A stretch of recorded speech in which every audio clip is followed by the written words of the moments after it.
Hello everyone, welcome to my vlog. I hope कि आप सभी लोग बहुत अच्छे होंगे, मस्त होंगे। तो आज का व्लॉग स्टार्ट हो रहा है 9:30 से। तो अभी हुआ है 9:30 और मैं जस्ट नहा के बाहर निकली हूँ अभी। तो यहाँ पे भी मैं अपना स्किन केयर करूँगी। तो ड्यूरिंग प्रेगनेंसी में अपने स्किन केयर पे क्या ध्यान रख रही हूँ और क्या क्या यूज़ करती हूँ, तो मैं आप लोगों के साथ शेयर करूँगी। तो सबसे पहले मैं अपने बॉडी पे के लिए बताती हूँ कि मैं क्या यूज़ करती हूँ। इसके पहले मैं मॉइस्चराइज़र, जो हम लोग का बॉडी लोशन होता है, वो यूज़ करती थी, जो कि वैसलीन हो गया, निविया हो गई ये। पर अभी मुझे ना इसकी स्मेल बिल्कुल बर्दाश्त नहीं होती, मतलब बिल्कुल भी अच्छी नहीं लगती। सॉरी, मेरे मेरा कुर्ता बहुत गीला हो रहा है। एक्चुअली मैंने आज हेयर वॉश किया था, तो पूरा पानी निकल रहा है इसमें से।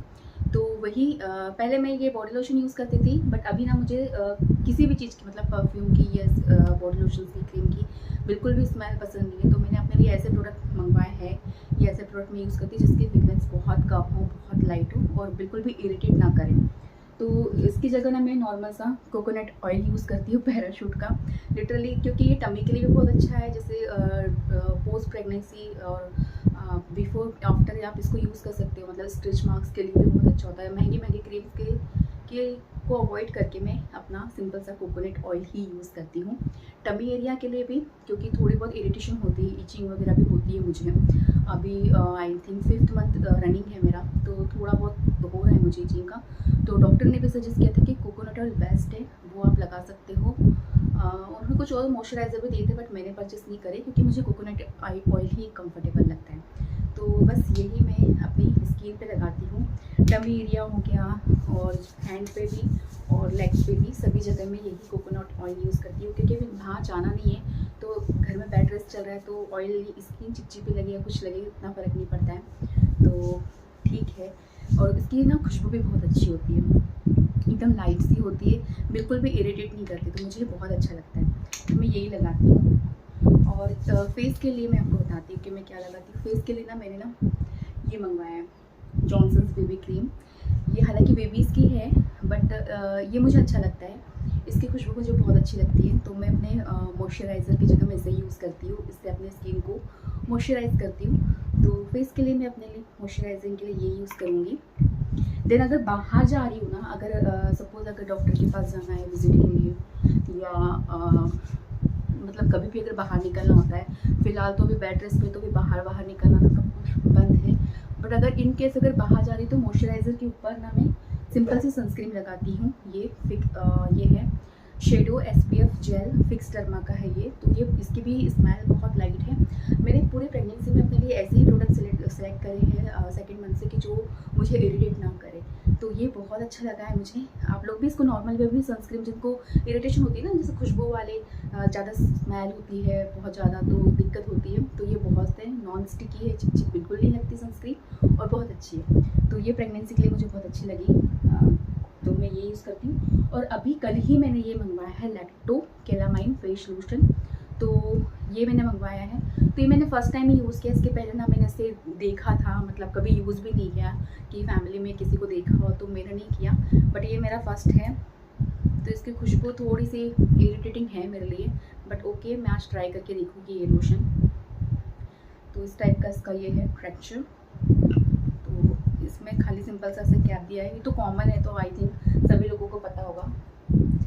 तो बस इसको मैं नॉर्मल से लगा लूँगी। बेस्ट फॉर ऑयली स्किन लिखा था, तो देखते हैं, मतलब चिपचिपा ना लगे बस।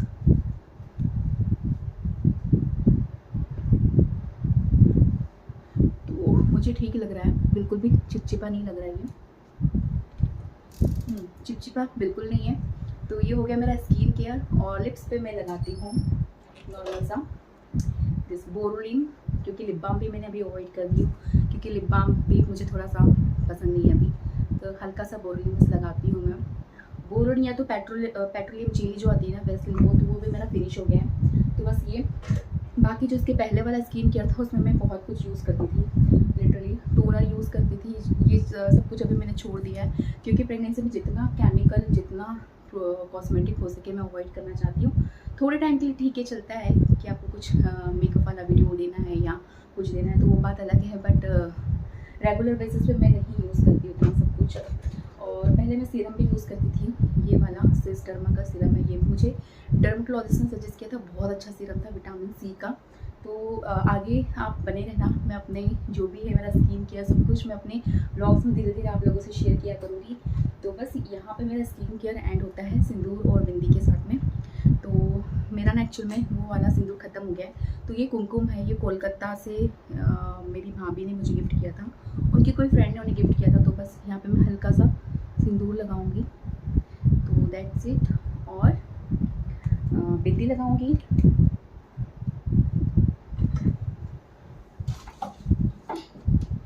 बिंदी भी मेरी लास्ट बची है इसमें की, बाकी है मेरे पास और भी निकालना पड़ेगा पैकेट्स। तो ये बिंदी,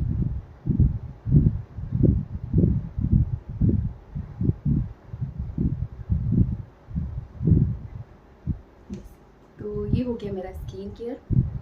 तो बस अभी मुझे कुछ नहीं करना है। बैंगल्स, ये है मेरे बैंगल्स।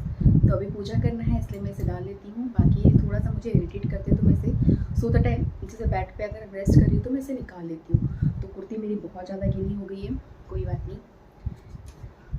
तो अब चलते हैं फटाफट से मंदिर में, पूजा करूँगी। देन उसके बाद देखते हैं कुछ खाने का। तो सुबह मैंने ब्रेकफास्ट ऑलरेडी कर लिया था, क्योंकि ब्रेकफास्ट सुबह कुक आ जाती है 6 बजे, वो खाना बना के ब्रेकफास्ट बना के चली जाती है, लंच वगैरह सब कुछ। क्योंकि भी मैं कुछ नहीं कर पा रही, डॉक्टर ने स्ट्रिक्टली मना किया है कुछ भी करने के लिए। तो ब्रेकफास्ट काफ़ी ठंडा हो जाता है, तो हम लोग 8:30 अराउंड ब्रेकफास्ट कर लेते। तो आज ब्रेकफास्ट में हम दलिया बनाई थी, जो कि यहाँ पे मैं क्लिप डाल दूँगी, वेज दलिया, हस्बैंड खाते हुए तो खा रहे थे वो। तो मैंने तो खा लिया था, मुझे याद ही नहीं रहा क्लिप लेने का, बट मैं आप लोगों से शेयर करूँगी कि आज वेज दलिया बना था। और खाने में बताती हूँ आगे क्या क्या बना है। पहले चलते ही पूजा करने के लिए फटाफट से। तो यहाँ पे मैं आप लोगों से अपना पूजा वाला रूटीन शेयर कर रही हूँ। तो ये मेरा डेली का रूटीन होता है पूजा का, मतलब नहाने के बाद मंदिर वगैरह क्लीन करके मैं अपनी पूजा पाठ में लग जाती हूँ। तो सिंपल पूजा होती है, ज़्यादा लंबी चौड़ी पूजा मैं नहीं करती हूँ। ओकेजनली जैसे कोई फेस्टिवल रहा, ये रहा, तो फिर होता है थोड़ा सा लंबी पूजा, मतलब प्रॉपर मंदिर वगैरह क्लीन करके अंदर से सब कुछ क्लीन करके। तो अभी तो नॉर्मल डेली पूजा में मेरा इतना ही होता है कि भगवान जी को बस स्नान कराना होता है, दीपक वगैरह, धूप, चंदन, हल्दी वगैरह ये सब कुछ मैं लगाती हूँ। और फूल अगर मिल गए मुझे फ्रेश तो फूल मैं चढ़ा देती हूँ भगवान जी पे। उसके बाद तुलसी में जल चढ़ाना, ये सब कुछ होता है। तो यहाँ पे ज़्यादा मंदिर में मेरे भगवान जी नहीं है, इतने ही हैं। और मैं रखना भी नहीं चाहती, क्योंकि जितना ही आप केयर कर पाती हूँ, मतलब मैं जितना केयर कर पाती हूँ मैं उतना ही प्रेफर करती हूँ कि मैं उतनी ही भगवान की मूर्तियाँ रखूँ।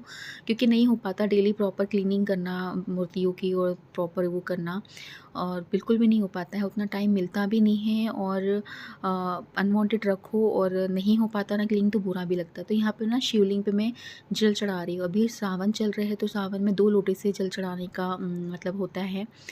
तो शिवलिंग पे मैं डेली यहाँ पे 2 लोटे से जल चढ़ाती हूँ। और आज मंडे है, तो आज अभिषेक भी होता है, मतलब मैं पंचामृत बना के अभिषेक वगैरह भी करती हूँ।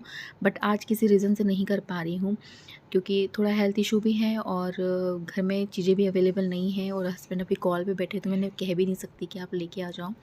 तो जैसे दही चाहिए होता है मुझे, कच्चा दूध चाहिए होता है पंचामृत बनाने के लिए, तो वो सब चीज़ें नहीं है। तो मैं आज सिंपल ही पूजा करूँगी। तो यहाँ पे मैंने चंदन वगैरह घिस के तिलक कर दिया है। और यहाँ पे मैं शिवलिंग के पास में एक अलग से घी का दीपक जलाती हूँ। अभी ये तब तक ही चलेगा जब तक कि श्रावण मास चल रहे हैं, उसके बाद भी यहाँ पे मैं दीपक नहीं लगाऊंगी। नॉर्मल एक ही दीपक से ही करेगा। और यहाँ पे मैं शिवलिंग पे जो भी मंदिर में चीज़ें मैं चढ़ाती थी ना, जैसे मंदिर में जाती थी जल चढ़ाने के लिए पहले, इस बार नहीं जा पा रही हूँ, वही प्रेगनेंसी का इशू। तो यहाँ पे मैं काले तिल चढ़ा देती हूँ, काली मिर्च वगैरह, या राइस, जो अपने चावल के दाने होते हैं, गेहूँ के दाने, जो भी भगवान जी को, शिव जी को जो चढ़ता है वो सब मैं चढ़ा देती हूँ। या कुछ नहीं रहा तो फल फ्रूट्स जो भी घर में अवेलेबल रहा, तो वो सब चीज़ें मैं चढ़ाती हूँ। तो थोड़े से फूल भी बचे हुए थे ये कल के, तो मैं इकट्ठा फूल ले आती हूँ 20-30 रुपये का, और फ्रिज में रख देती हूँ। तो डेली पूजा में काम में आ जाते हैं थोड़े थोड़े फूल। तो बस यहाँ पे मेरी पूजा हो गई है। मंदिर को मैं अच्छे से सेट कर दूँगी सब कुछ। भगवान जी वगैरह स्नान करवाओ तो थोड़ा बहुत पानी वहाँ गिर जाता है, तो क्लीन कर दूँगी। और इसके बाद मैं चली जाऊँगी तुलसी जी की पूजा करने के लिए। तुलसी जी पीछे बालकनी में यहाँ पे मैंने तुलसी जी लगाई हैं। तो यहाँ पे मैं डेली दीपक करती हूँ शाम के टाइम पे, और सुबह के टाइम पे जल चढ़ा के धूप वगैरह करके करती हूँ। तो यहाँ पे तुलसी जी के बहुत सारे पौधे हैं यहाँ पे, तो बस यहाँ पे मैं कर दूँगी, क्योंकि बड़ी तुलसी जी है। तो यहाँ पे मैं कुछ फ्लावर्स है और यहाँ पे पूजा वाले में डाल देती हूँ ना, जैसे जो भगवान जी को गेहूँ राइस वगैरह कुछ भी चढ़ता है तो ये सारा पानी यहाँ पे जाता है, तो ये सारे प्लांट्स सूख गए हैं। और ये है तिल का पेड़, इसमें तिल्ली लगती है, तो वही कि शिव जी को चढ़ती है तो सारा जल यहीं पे जाता है, तो सारे पेड़ पौधे यही उग जाते हैं। तो ये तुलसी जी भी बहुत सारी है, मैं घर से वो लेके आई थी इसका, तो ऐसे ही डाल दिया था, तो बहुत सारी तुलसी जी उगी हुई है। ये भी पॉट में तुलसी है, ये भी फूल, और ये 2 छोटे-छोटे और तुलसी है। और यहाँ पे है मेरी पालक, तो ये पिछले साल मैंने पालक यहाँ डाली थी, तो वही पालक के बहुत सारे बड़े-बड़े हो गए थे पेड़, तो उसका जो बीज निकल जाता है ना, तो वो। और यहाँ पे है स्नैक्स प्लांट, यहाँ पे कुछ छोटे-छोटे प्लांट है इस टाइप के, एलोवेरा वगैरह, और इधर भी स्नैक्स प्लांट है, एलोवेरा है। ज़्यादा कुछ नहीं लगाया मैंने अभी, क्योंकि इसलिए नहीं लगाया अभी क्योंकि अभी मैं संभाल नहीं पाती हूँ प्लांट बिल्कुल भी, तो बस अभी इतना ही केयर कर पाती हूँ। जब केयर कर पाऊँगी तो और अच्छे से अपना गार्डन डेकोरेट करूँगी। तो अभी मैं आ गई हूँ किचन में और पूजा मेरी फिनिश हो गई है, तो आप देख सकते हो पूजा हो चुकी है यहाँ पे। तो बहुत गर्मी है यार, बहुत ज़्यादा गर्मी, हालत ख़राब हो गई, इतनी ज़्यादा गर्मी है। तो अभी मैं आपको ले चलती हूँ, देखते हैं कि आज लंच में क्या क्या बना है। स्नान कराती हूँ। तो आज बना है कुंदरू की सब्ज़ी, तो ये है कुंदरू की सब्ज़ी, और दाल है, राइस है, और इसमें है चपाती, तो इसमें रोटी बनी है। तो बस आज का लंच ये है। तो यहाँ पे मैंने कुछ वेजिटेबल और कुछ फ्रूट्स थे जो मैंने वॉश करके रखे। तो सबसे पहले करते हैं फ़ैन को तेज़, क्योंकि बहुत ज़्यादा गर्मी हो रही है लिटरली। और अब मैं कुछ खाऊंगी, तो प्रेगनेंसी में कोशिश करती हूँ कि हेल्दी खाऊँ, अनवांटेड बाहर का कुछ भी नहीं खाऊँ। यहाँ पे कुमकुम लग गया पूजा का। तो चलिए चलते हैं किचन में और कुछ लेके आते हैं खाने। तो अभी मैं इंजॉय करूँगी अपना कोकोनट वाटर विथ आलमंड्स। तो प्रेगनेंसी में कोकोनट वाटर बहुत हेल्पफुल होता है बेबी के ग्रोथ के लिए, और बहुत सारे इसमें मिनरल्स होते हैं, न्यूट्रिशंस होते हैं, विटामिन्स होते हैं, सब कुछ मिलेगा इसमें आपको। ज़्यादा लेक्चर देने की मुझे ज़रूरत नहीं है। और उसके साथ मैं लूँगी कुछ आलमंड्स, तो मैं रात में ही भिगा के रख देती हूँ, कभी याद नहीं था तो फिर सुबह भिगा देती हूँ, क्योंकि कभी कभी दिमाग से निकल जाता है मेरे। तो काफ़ी टाइम से फ्रिज में पड़ा हुआ था, तो आज फाइनली मैं इसको फिनिश करूँगी, क्योंकि ये कोकोनट वाटर ना ज़्यादा प्रेगनेंसी में पिलाता नहीं है, और स्टार्टिंग मंथ में तो मुझे वॉमिटिंग हो जाती थी। अभी थोड़ा ठीक लगता है कि अभी मैं पी लेती हूँ, बट नहीं हो पाता। तो और उसके साथ लूँगी कुछ आलमंड्स। तो आलमंड्स मैं इसलिए लेती हूँ ना, क्योंकि जो डॉक्टर जो गायनो हमें देती है ना पाउडर, मिल्क मिल्क पाउडर नहीं, प्रोटीन पाउडर देती है, जिसको दूध में ऐड करके लेना होता है, तो वो मैं नहीं ले पाती हूँ लिटरली, क्योंकि मैं स्किप कर देती हूँ, भूल जाती हूँ, और मुझे उसका टेस्ट भी पसंद नहीं, उसके जो फ्लेवर आते हैं ना मुझे बिल्कुल भी पसंद नहीं है, तो मैं थोड़ा अवॉइड ही करती हूँ। तो उसके बेसिस पे मैं उसके जगह में अपने नॉर्मल जो सोर्सेस होते हैं प्रोटीन के, वो लेना पसंद करती हूँ, जैसे दालें हो गई, आलमंड्स हो गया, एग्स हो गए। तो एग्स अभी श्रावण चल रहा है, हम लोग की पूजा पाठ वगैरह सब कुछ चलते रहता है, तो उसमें अवॉइड करते हो। वैसे भी फेस्टिवल एक के बाद नवरात्र वगैरह सब कुछ आने वाले, तो एग्स तो नहीं ले सकती। और तो यही है प्रोटीन के लिए, मैं स्प्राउट्स हो गया, ये आलमंड्स हो गए, ये सारी चीज़ें कोशिश करती हूँ ले लूँ। और कभी कभी पाउडर भी ले लेती हूँ प्रोटीन वाला, ऐसा नहीं है, कभी कभी लेती हूँ, फुल स्किप नहीं करती हूँ, वरना डर लगता है। तो ले लो। तो और हस्बैंड भी थोड़ा स्ट्रिक्ट है मेडिसिन इन सब चीज़ों में, तो मुझे ध्यान रखना पड़ता है प्रॉपर। तो कोई नहीं, अभी मैं अपना इंजॉय करती हूँ वाटर प्लस आलमंड्स। तो आपसे मैं थोड़ी देर बाद मिलती हूँ गाइस। तो अभी हुआ है 2 o'clock और मैं रेस्ट कर रही थी यहाँ पे। और ये जो बेबी सो रहा है ना, ये बेबी गर्ल है। तो ये है मेरे नेबर है, मतलब मेरी फ्रेंड है जूली। तो उनके हस्बैंड जो है वो उन्होंने जॉब स्विच किया था, तो उनका अभी जॉइनिंग पटना में हुआ है। तो विद फैमिली अभी वो बच्चों को लेके यहाँ रह रही है कुछ दिन। अभी फैमिली शिफ्ट नहीं हुई है, मतलब वो लोग शिफ्ट नहीं हुए हैं। तो वही होता है कि शिनोय मेरा बेटा और उनका बेटा साथ में स्कूल जाते हैं। तो अभी बस का आने का टाइम हो गया था, तो वो उसे यहाँ छोड़ के चली गई सुला के, कि बस स्टॉप पे बच्चे को पिक कर ले, क्योंकि अकेला तो घर में छोड़ नहीं सकते।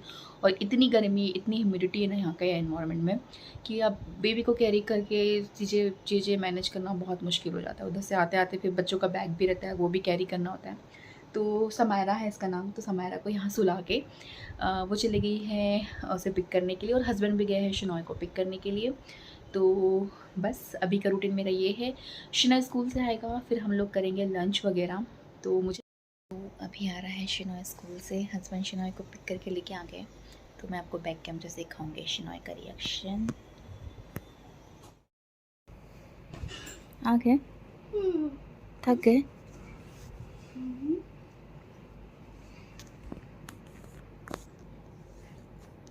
परेशान नहीं करना, सो रही है वो, उठ जाएगी।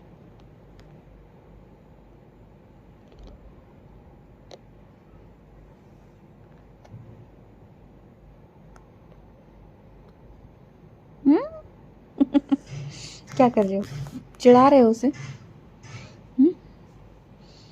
उठेगी तो पिट्टी कर देगी। मत करो बच्चा, चेंज कर लो कपड़े। कैसा रहा आज का दिन?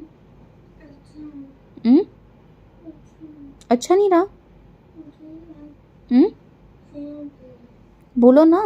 ठीक है। अच्छा ठीक है। ठीक है। लंच फिनिश किया? लंच फिनिश किया था? और तो पपीता नहीं किया। क्यों नहीं खाया पपाया?